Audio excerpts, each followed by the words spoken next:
ఈరోజు ప్రపంచాన్ని మార్చిన రోజు. ఒక నిరపరాధి మన కోసం శిక్ష పడిన రోజు.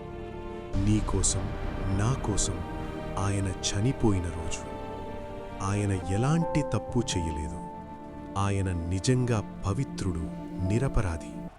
కాని ఆయన్ను కొట్టారు, అవమానించారు.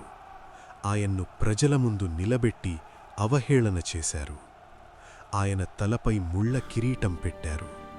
ఆ రక్తం ఆయన ముఖంపై నెమ్మదిగా జారింది. అతన్ని ఎగతాళి చేశారు, తిట్టారు. మన పాపాల కోసం ఆయన ఈ బాధను స్వీకరించాడు. ఆ భారమైన సిలువను ఆయన ఒంటరిగా మోశాడు. ఆ సిలువ చాలా భారంగా ఉంది. ప్రతి అడుగులో పడిపోయినా మళ్లీ లేచాడు. ఆయన శరీరం బలహీనంగా ఉంది. కాని ఆయన మనలను ప్రేమించాడు. అందుకే ముందుకు నడిచాడు. చివరికి ఆయనను సిలువపై ఎక్కించారు. ఆయన చేతులకు, కాళ్లకు మేకులు దించారు.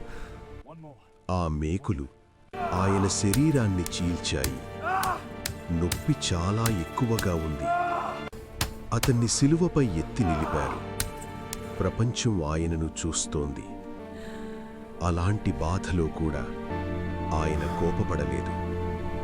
ఆయన శపించలేదు. ఆయన చెప్పిన మాటలు ప్రపంచాన్ని కదిలించాయి. తండ్రి, వీరిని క్షమించు. వీరు ఏమి చేస్తున్నారో వారికి తెలియదు.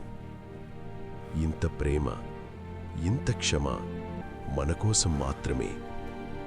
ఇది సాధారణ ప్రేమ కాదు. ఇది దేవుని ప్రేమ. చివరగా ఆయనన్నాడు, సంపూర్ణమైంది. అప్పుడు ఆకాశం చీకటిగా మారింది. సూర్యుడు వెలుగివ్వలేదు. భూమి కంపించింది.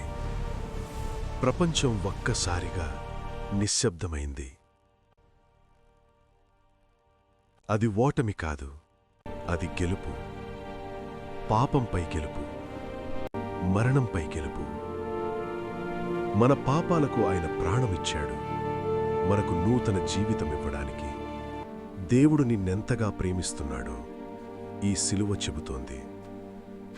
ఆయన నీ కోసం చనిపోయాడు. నీవు ఆయన కోసం జీవిస్తావా? ఆ ప్రేమను మరచిపోవద్దు. ఆ త్యాగాన్ని గుర్తుంచుకో. ఈ సందేశాన్ని ఇతరులతో పంచుకోండి. దేవుని ప్రేమను అందరికీ తెలియజేయండి. ఆమేన్.